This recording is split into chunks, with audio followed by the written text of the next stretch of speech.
All right, good Tuesday to you. 5 News Chief Meteorologist Skot Covert here with a check of your 5 Plus and 5newsonline.com forecast. You know, I love being able to talk about the weather here online because we have all the time in the world to dive into the nitty-gritty details of how everything's affecting us. And today, we're benefiting from some cooler temperatures, a little bit of cloud cover out there. Notice this in parts of Delaware County. This is northeastern Oklahoma. Got a couple of stray showers trying to make their way into the area.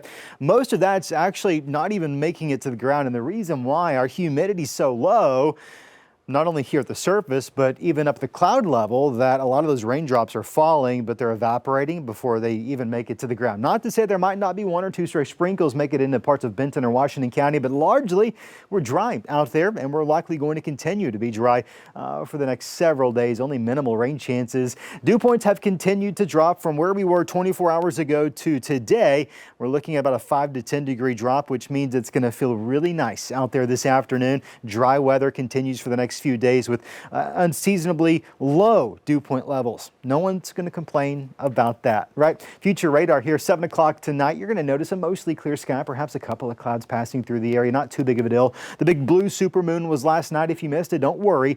I think we still have 99% illumination tonight. Sky should be clear enough to get out there and take a good gander at it. It was beautiful last night. I suspect it will be again this evening. By the time you wake up tomorrow morning, 8 o'clock, largely clear across the area. Should feel nice and comfortable for the kids heading to the bus stop come tomorrow morning. And by tomorrow afternoon, we'll see mostly sunny skies. Really nice weather for the next few days. Tomorrow in Northwest Arkansas, we're waking up in those low 60s. By lunchtime, have lunch outside. Numbers like that, can't complain about it in late August. We're looking at a high of, or a noontime temperature rather, of 78 degrees, cracking into those low to mid 80s for the afternoon. Look at all that sunshine.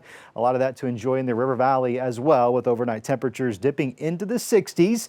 We'll start to warm up slowly but surely. 78 by lunchtime, 85 likely by 4 o'clock tomorrow afternoon. Unfortunately, the nice weather doesn't hang around forever. There are going to be some changes in the short term. Here's our heat dome. It's pushed back off towards the desert southwest, pretty much centered across the Four Corners region. Here's our jet stream, and what we're doing is we're getting that northwest flow. Northwest flow, while it can be somewhat problematic in terms of overnight storm chances, and we've seen those storm complexes in recent days, it does benefit us in the sense that it does allow some cooler temperatures to funnel in. As long as this is in place, we're probably going to be somewhat cool. Unfortunately, as we put this into motion, what we're going to find is that ridge of high pressure recenters right on top of us, pushing the jet stream well off towards the north, and that prevents any weather systems from moving our direction. Meanwhile, we are baking under that hot summer sun, at least for a little bit longer. Big trough of low pressure moving for the Pacific Northwest. That jet stream, however, is going to carry it all around us, taking the rain and the cooler air with it. Not going to benefit us, not this time anyways. It looks to be for the next foreseeable future, we'll be under that ridge of high pressure. Temperatures are going to look like this by Thursday. We're sitting right around normal. There's no reds, there's no blues, which tells us, hey, typical late August, late summer temperatures. Can't really complain about that too much. Above average in red, that slowly starts to creep our direction going into Sunday and likely for the first couple of days of next week. But we're not looking at excessive heat necessarily. Nothing abnormal for this time of year. We're talking maybe a degree, 2, 3 above average. Humidity is going to start to return for us as well.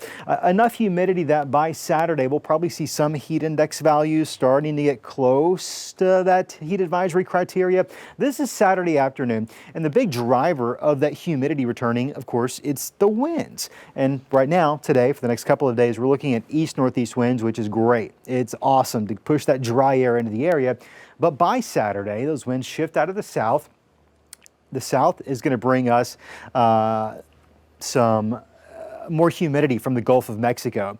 And that's going to be the reason we see those temperatures start to warm. The humidity starts to return. 103 Van Buren on Saturday, 102 in Ozark, 100 in Waldron. Meanwhile, Northwest Arkansas, probably mid to upper 90s out there. Again, not bad for this time of the year, but not going to be near as comfortable as it is over the next couple of days.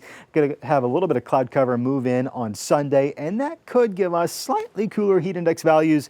It's still going to feel muggy out there this weekend. That's the big story. Great today, not so much by this weekend. Northwest Arkansas, our 10-day forecast shows a lot of sunshine for the next few days. Look at those morning low temperatures as well. We often focus in on the highs in the afternoon, but sometimes those mornings can be really refreshing. And by Thursday morning, that's the day we're going to have the lowest humidity. and that allows those overnight temperatures to really fall off. Perhaps many of us waking up in the upper 50s. Whew, that's going to be perfect back porch coffee sipping weather. 86 in the afternoon. More sunshine Friday drives us back into the low 90s for the first time since Sunday, and we'll probably be in those low 90s this weekend. Can't rule out a stray shower, especially on Sunday. That chance, though, relatively low, 10%. And you might notice we see that heat peak probably between Saturday and Tuesday, with a subtle trajectory downward into the 80s again by Thursday of next week. So, yeah, it's going to get warm again, but these fronts are becoming more frequent. We're getting them every 5 to 7 days.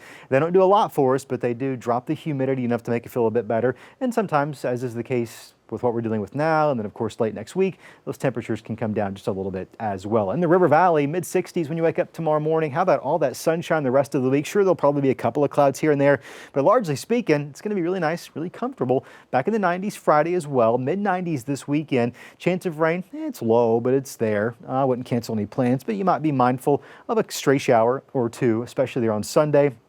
Temperatures probably reaching about 96 to kick off next week, and then we start to see some changes. We'll have a few more clouds build in Tuesday, Wednesday, Thursday. Humidity's increasing, chance of rain going up to about 20% by Thursday. Looks like we're probably going to see some form of a boundary or front late next week, and that's what helps us cool back down into those upper 80s and low 90s. All right, now that's a check of your 5+ extended forecast. For all of us here at Channel 5, I'm meteorologist Skot Covert.